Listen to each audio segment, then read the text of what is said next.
સૌરાષ્ટ્ર યુનિવર્સિટીના કુલપતિ વિવાદમાં આવ્યા છે. ડોક્ટર ઉત્પલ જોશીએ કુલપતિનો ચાર્જ સંભાળતા જ સરકારી કારમાં સાયરન લગાવી દીધું. સવાલ કર્યા તો જણાવ્યું કે અન્ય યુનિવર્સિટીમાં પણ આવું જ થઈ રહ્યું છે. વધુમાં ઉત્પલ જોશીએ કહ્યું કે સાયરન લગાવવા મુદ્દે આરટીઓમાંથી આવો કોઈ પરિપત્ર જ નથી. કુલપતિની સરકારી કારમાં સાયરન મુદ્દે કોંગ્રેસે પણ સવાલ ઉઠાવ્યા છે અને વીઆઈપી કલ્ચર અંગે આક્ષેપો કર્યા. સમગ્ર મામલે આરટીઓએ પણ સ્પષ્ટતા કરી કે માત્ર ઇમરજન્સી સેવાઓમાં રહેલા સરકારી વાહનો જ સાયરન લગાવી શકે. કુલપતિની કારમાં સાયરન લગાવવા મુદ્દે કાર્યવાહી કરવાનું પણ આરટીઓ અધિકારીએ જણાવ્યું. રાજકોટમાં કુલપતિ બાદ હવે મનપાના દંડકની કારનો વિવાદ આવ્યો છે સામે. મહાનગરપાલિકાના દંડકની કારમાં પણ સાયરન જોવા મળ્યું. પાલિકાના દંડકને પણ કરવામાં આવી છે કારની ફાળવણી. સરકારી કારમાં સાયરન લગાડવા માટે લેવી પડે વાહન વ્યવહાર કમિશનરની મંજૂરી.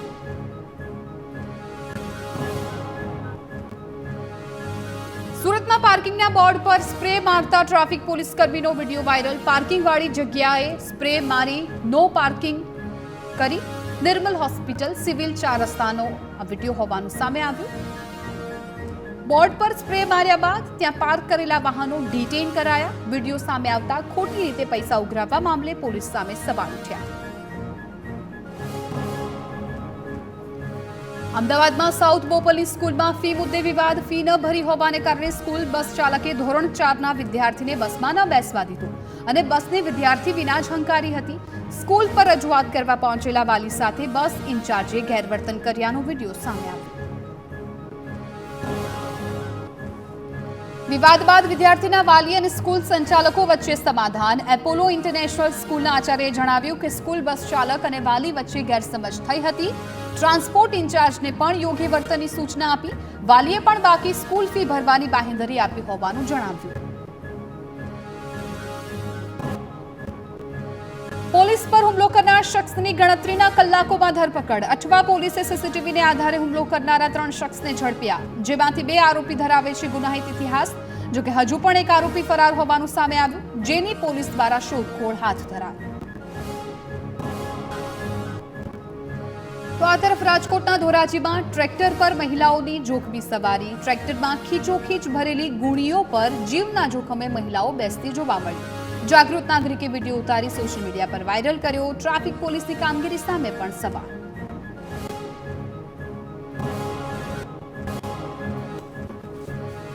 અમરેલીના ધારીમાં પેટ્રોલ પંપ પર આવી ચડ્યો દીપડો. ભાડેર ગામના પેટ્રોલ પંપના સીસીટીવી ફૂટેજ પણ સામે આવ્યા, જેમાં શિકારની શોધમાં આવી ગયેલો દીપડો જોવા મળ્યો. પેટ્રોલ પંપ પર કામ કરતા કર્મચારીઓમાં પણ ભય ફેલાયો.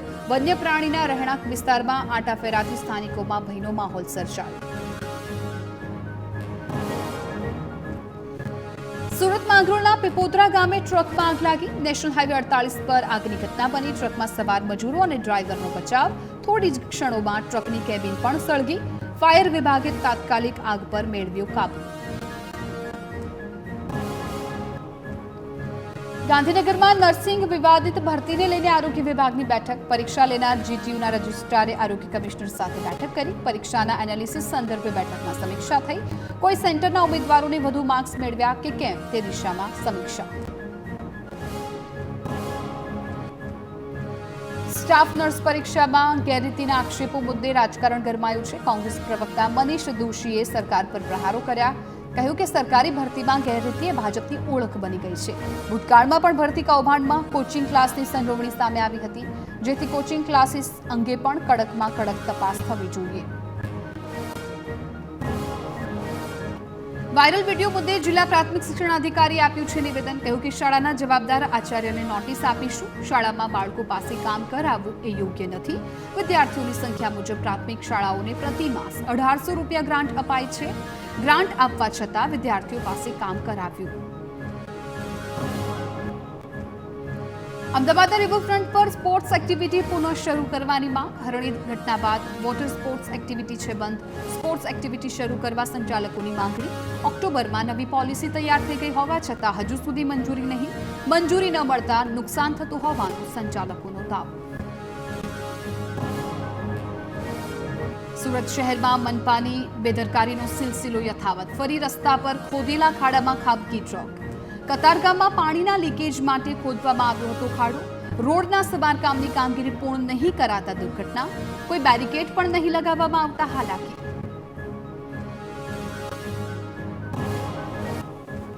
વડોદરાના અકોટા રોડ પર ભૂવો પડવાનો સિલસિલો યથાવત. અગાઉ જે જગ્યા પર ભૂવો પડ્યો હતો ત્યાં જ ફરી ભૂવો પડ્યો. બમણો ખર્ચ કરી બનાવતા રોડ પર ફરી ભૂવો પડતા અનેક સવાલ. તંત્રની કામગીરી સામે સ્થાનિકોમાં રોષ. વર્ષમાં 50 કરોડ જેટલો ખર્ચ પાલિકા માત્ર ભૂવાના પુરાણ માટે કરે છે. રાજ્ય સરકાર દ્વારા 15 બાંગ્લાદેશીઓને ડિપોર્ટનો મામલો. ગેરકાયદે વસવાટ કરતા 15 બાંગ્લાદેશીઓને ડિપોર્ટ કરાયા. ક્રાઇમ બ્રાન્ચ દ્વારા ગેરકાયદે વસતા 50 બાંગ્લાદેશીઓની ધરપકડ કરી છે. આવનારા સમયમાં વધુ 35 બાંગ્લાદેશીઓને ડિપોર્ટ કરવામાં આવશે. બાંગ્લાદેશે પણ પોતાના નાગરિકો હોવાનું સ્વીકાર. ખેડામાં જીરા સોડા પીવાથી 3ના મોતનો મામલો. કોંગ્રેસ નેતા અમિત ચાવડાના સરકાર પર ગંભીર આક્ષેપ. ગુજરાતમાં ગલીએ ગલીએ દારૂ વેચાય છે. નડિયાદમાં ઝેરી દારૂ પીવાથી 3ના મોત થયા. લઠ્ઠાકાંડ નથી થયો તેવું સાબિત કરવાના પ્રયત્નો થઈ રહ્યા છે. ભૂતકાળમાં પણ લઠ્ઠાકાંડમાં અનેક લોકોના જીવ ગયા છે. તમામ નિવેદનો અમિત ચાવડાએ આપ્યા. ગટરમાં પડવાથી કેદારના મોત મામલે મેયરનો ચોંકાવનારો ખુલાસો. મેયરે 6 મહિના પહેલા ગેરકાયદે જોડાણો અંગે લખ્યો હતો પત્ર. કમિશનરને ગેરકાયદે જોડાણોને લઈને કાર્યવાહી કરવાની રજૂઆત કરી હતી. મનપા શાસકોની લેખિત સૂચનાઓ મ્યુનિસિપલ કમિશનરે નોંધ ન લીધી. ચૂંટાયેલા પ્રતિનિધિનો અધિકારીઓ સાંભળતા ન હોવાનો દાવો. સુરતના વડિયામાં કેદારના મોતને મામલે સીપી સમક્ષ રજૂઆત. 6 દિવસ બાદ પણ કોઈ કાર્યવાહી ન થઈ હોવાનો આરોપ. બાળકના પરિવારજનો અને સામાજિક આગેવાનો દ્વારા રજૂઆત. આરોપીની તાત્કાલિક ધરપકડ કરવા પોલીસ કમિશનરને રજૂઆત. મોત મામલે અધિકારીઓના ફરિયાદમાં નામ ઉમેરવાની માંગ. બનાસકાંઠામાં લકી ડ્રોના માસ્ટર માઇન્ડ અશોક માળી સામે વધુ એક ફરિયાદ. અશોક માળીએ ફરિયાદીને ધમકી આપતા પોલીસ સ્ટેશને ફરિયાદ દાખલ. લાખણીમાં ફરિયાદીના ઓફિસે જઈ ધમકી આપી હોવાનો આરોપ. નુકસાન થયું હોવાથી તમારું નામ લખી આપઘાત કરવાની અશોક માળીએ આપી ચીમકી. જામનગરમાં વધુ એક સરકારી બાંધકામનું ડિમોલેશન. રણજીત સાગર રોડ પર મનપાની જૂની વોર્ડ ઓફિસ તોડી પડાઈ. મનપાની જગ્યા પર બનાવવામાં આવશે પે એન્ડ યુઝ ટોયલેટ. પોલીસની હાજરીમાં જૂની વોર્ડ ઓફિસ પર ચાલ્યું તંત્રનું બુલડોઝર. બનાસકાંઠામાં સાંસદ જ્ઞાનીબેન ઠાકોરે સમાજને સલાહ આપી છે. ઝઘડો થયો તો સમાજ રાહે ન્યાય કરજો. ક્યારેય પણ પોલીસ સ્ટેશનનું પગથિયું ન ચડતા. પોલીસ, વકીલ અને વચેટિયામાં નીચોવાઈ જશો. ભાભરના અસાણા ગામે ધાર્મિક પ્રસંગે સાંસદ જ્ઞાનીબેને આ નિવેદન આપ્યું. મહેસાણાના જુલાસણમાં સીએમ ભૂપેન્દ્ર પટેલના હસ્તે અનુપમ પ્રાથમિક શાળાનું લોકાર્પણ. ગામમાં કોઈ પણ પ્રકારની તકલીફ પડે તો મદદ આપવાની મુખ્યપ્રધાને ખાતરી આપી છે. સાથે જ ગામમાં વધુમાં વધુ બાળકો શાળામાં શિક્ષણ મેળવવા આવે તેવી મુખ્યપ્રધાને અપીલ કરી છે. મહાકુંભમાં જવા માટે ગુજરાત સરકારનું વિશેષ આયોજન. મુશ્કેલીઓ વચ્ચે સરળતાથી સ્નાન કરતા ગુજરાતી શ્રદ્ધાળુઓ. ગુજરાત સરકારના પ્રયાસોથી શ્રદ્ધાળુઓને વીઆઈપી સુવિધા. યુપી સરકાર દ્વારા ગુજરાત એસટીની વોલ્વો બસને વીઆઈપી પાસ. ગુજરાત સરકારના પ્રયાસોની મુસાફરોએ કરી પ્રશંસા.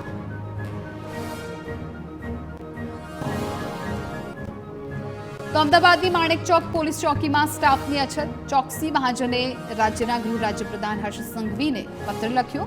માણેક ચોક સોના ચાંદી બજારમાં વધુ પોલીસ ફાળવવાની માંગ કરાઈ. સોના ચાંદી કારીગર અને વેપારીની સુરક્ષા માટે વધુ પોલીસ કર્મીઓ ફાળવવાની માંગ કરવામાં આવી.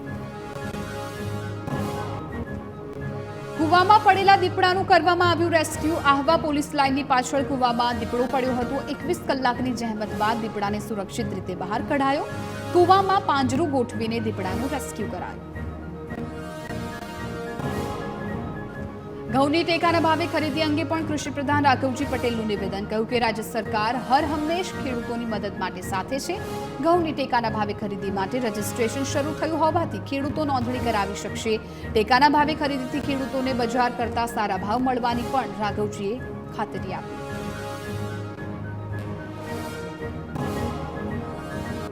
કચ્છના રાપરમાં કોંગ્રેસ નેતા ગ્યાસુદ્દીન શેખની વિવાદિત ટિપ્પણી પ્રચાર દરમિયાન રાપરના ધારાસભ્યની લુખ્ખા અને ગુંડા સાથે સરખામણી કરી કહ્યું કે રાપરમાં યુપી બિહારની જેમ ગુંડા અને લુખ્ખાઓનું શાસન છે. રાપરના લોકોને ધારાસભ્ય ડરાવતા ધમકાવતા હોવાનું પણ ગ્યાસુદ્દીન શેખે નિવેદન આપ્યું. તો ગ્યાસુદ્દીન શેખના નિવેદન પર ભાજપનો પલટવાર. ધારાસભ્ય વિરેન્દ્રસિંહ જાડેજાના પુત્ર કુલદીપસિંહે પ્રતિક્રિયા આપતા કહ્યું કે રાપરના મુસ્લિમોને ગેરમાર્ગે દોરવાનો ગ્યાસુદ્દીન શેખ કરી રહ્યા છે પ્રયાસ. કચ્છની કોમી એકતાને ડહોળવાનો પ્રયાસ કરતા હોવાનો પણ કુલદીપસિંહે આક્ષેપ કર્યો. ધોરાજીમાં ચૂંટણી પ્રચારમાંથી સરકારી વાહનના ઉપયોગનો વિડીયો વાયરલ. ગોંડલ નગરપાલિકા પ્રમુખ નામના વાહનનો ભાજપના પ્રચાર માટે ઉપયોગ કરાયો. વિડીયો બનાવનારને ડ્રાઈવર તેમજ પ્રમુખે ઉડાવ જવાબ આપ્યા. કહ્યું કે અંગત કામ માટે આવ્યા હતા. વિડીયો બનાવતા તમામે પ્રચાર અધૂરો મૂકી ચાલતી પકડી. બાળવડ નગરપાલિકાની ચૂંટણીને લઈને મહત્વના સમાચાર. ગુજરાત હાઈકોર્ટે ચૂંટણીને પડકારતી અરજી ફગાવી છે. આપના ઉમેદવારોએ ચૂંટણીમાં તેમની અયોગ્યતાને હાઈકોર્ટમાં પડકારી હતી. ચૂંટણી અધિકારી વતી મુખ્ય સરકારી વકીલે અરજીનો વિરોધ કર્યો.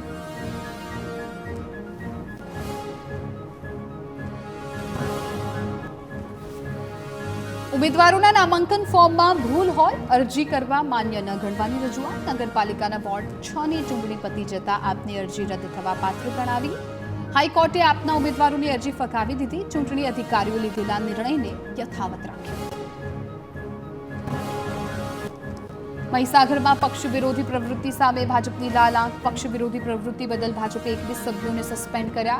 સ્થાનિક સ્વરાજની ચૂંટણીમાં પક્ષને અવગણી ઉમેદવારી કરનારા સસ્પેન્ડ. મહીસાગર જિલ્લા ભાજપ પ્રમુખે 21 કાર્યકરોને સસ્પેન્ડ કર્યા. બાલાસિનોરમાંથી 4, લુણાવાડામાંથી 4 કાર્યકર સસ્પેન્ડ. વલસાડમાં ભાજપની બળવાખોરો સામે કાર્યવાહી. 20 કાર્યકર્તાઓને 6 વર્ષ માટે સસ્પેન્ડ કરાયા. અપક્ષ ઉમેદવારી નોંધાવી પક્ષ સામે બળવાખોરી કરી. વલસાડના 12, પારડીના 3 અને ધરમપુરના 2 કાર્યકર્તાને સસ્પેન્ડ કરાયા. ધોરાજી નગરપાલિકાની ચૂંટણીને લઈને ભાજપ એક્શનમાં. વોર્ડ નંબર 5માં કેબિનેટ કૃષિ પ્રધાન રાઘવજી પટેલે જંગી સભા સંબોધી. ભાજપના ઉમેદવારોને જીતાડવા માટે નાગરિકોને અપીલ કરી. તો ડીએપી ખાતરમાંથી કાંકરા નીકળવા મુદ્દે રાઘવજીએ જણાવ્યું કે ખાતરમાં કાંકરા નહીં કેમિકલનો ગઠ્ઠો જામેલ હોવાનું તપાસમાં સામે આવ્યું છે.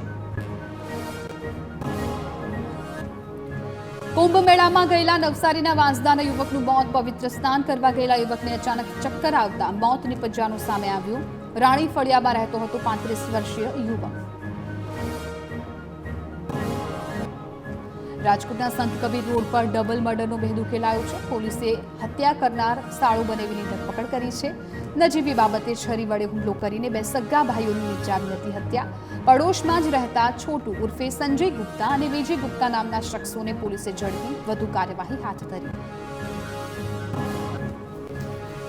અમદાવાદ સીબીઆઈ કોર્ટે આરોપી ધવલ ત્રિવેદીને આજીવન કેદની સજા ફટકારી. 3 લાખ રૂપિયાનો દંડ પણ ફટકાર્યો. આરોપી પર દુષ્કર્મ, અપહરણ અને બનાવટી ઓળખનો હતો આરોપ. વર્ષ 2014માં રાજકોટની સગીરા પર ધવલ ત્રિવેદી નામના શિક્ષકે દુષ્કર્મ ગુજાર્યું હતું. આરોપી 10 perfect women in my life નામનું પુસ્તક લખવાનો હતો અને એટલે જ તેણે 9 યુવતી સગીરાઓને પ્રેમજાળમાં ફસાવી હતી. સમગ્ર મામલે શિક્ષિકાએ દ્વારા જિલ્લા શિક્ષણાધિકારી તેમજ પ્રાંતિજ પોલીસ સ્ટેશનમાં અરજી કરી. શિક્ષિકાએ આક્ષેપ કર્યો કે સ્ત્રી કર્મચારી હોવાથી આચાર્યએ તેનો લાભ ઉઠાવવાનો પ્રયત્ન કર્યો. ઉપરાંત કામના બહાના હેઠળ શાળામાં બેસાડી રાખવામાં આવી. હસીને ગુડ મોર્નિંગ કહેવા પણ દબાણ કર્યાનો લંપટ આચાર્ય પર આરોપ. તો લંપટ આચાર્યએ વિદ્યાર્થીનીઓને પણ અડપલા કર્યાનો આરોપ છે. તાવ આવતો હોય તેવી વિદ્યાર્થીઓને તપાસવાના બહાને અડપલા કર્યાનો શિક્ષિકાએ દાવો કર્યો. સમગ્ર ઘટના અંગે ગ્રામજનોમાં પણ રોષ ફેલાયો. આચાર્યની બદલીની માંગ સાથે ગ્રામજનોએ શાળામાં હલ્લાબોલ કર્યો. બદલી ન થાય તો શાળાને તાળાબંધી પણ ચીમકી ઉચ્ચારી.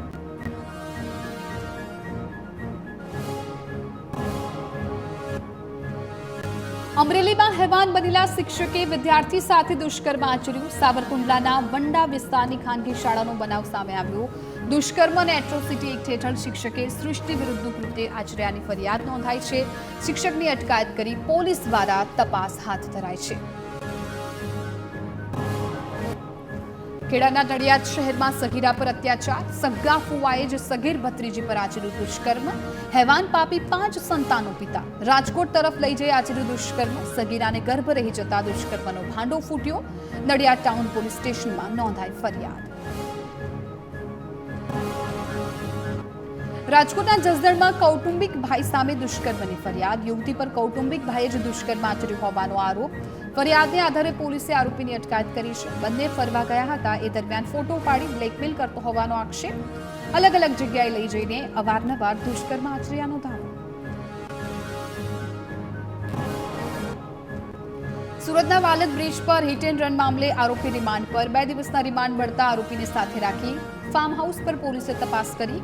Universal Weekend Homes Group and વિલામાં દારૂ પાર્ટી કરી. આરોપી 3 બોટલ દારૂ લાવ્યો હોવાનું સામે આવ્યું. દારૂ ક્યાંથી લાવ્યો અને પાર્ટીમાં અન્ય કોણ હતું તે અંગે તપાસ. ગાંધીનગર આરટીઓ નજીક કારમાંથી ઝડપાયો ગાંજાનો જથ્થો, એસઓજીએ બાતમીના આધારે તપાસ કરતા કારમાંથી ઝડપી પાડ્યો ગાંજો. કાર સહિત કુલ 5,13,000નો મુદ્દામાલ જપ્ત કરાયો. આરોપી ગાંજો ક્યાંથી લાવ્યો અને ક્યાં વેચવાનો હતો તે અંગે તપાસ શરૂ કરવામાં આવી. વડોદરામાં વાહન ચોરી કરતા ડોક્ટર સહિતના 3 આરોપીઓ ઝડપાયા. આરોપીઓ વિરુદ્ધ 140થી વધુ ગુનાઓ નોંધાયેલા છે. શખ્સો પાસેથી 2 કાર સહિત 7 લાખનો મુદ્દામાલ જપ્ત કરાયો છે. આરોપી હરેશ માણિયા બાવળા ચલાવે છે નેચરોપેથી ક્લિનિક.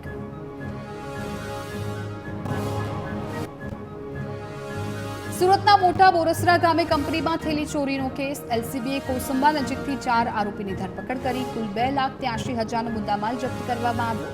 આરોપીઓ વિરુદ્ધ અગાઉ પણ નોંધાયા છે ગુનાઓ.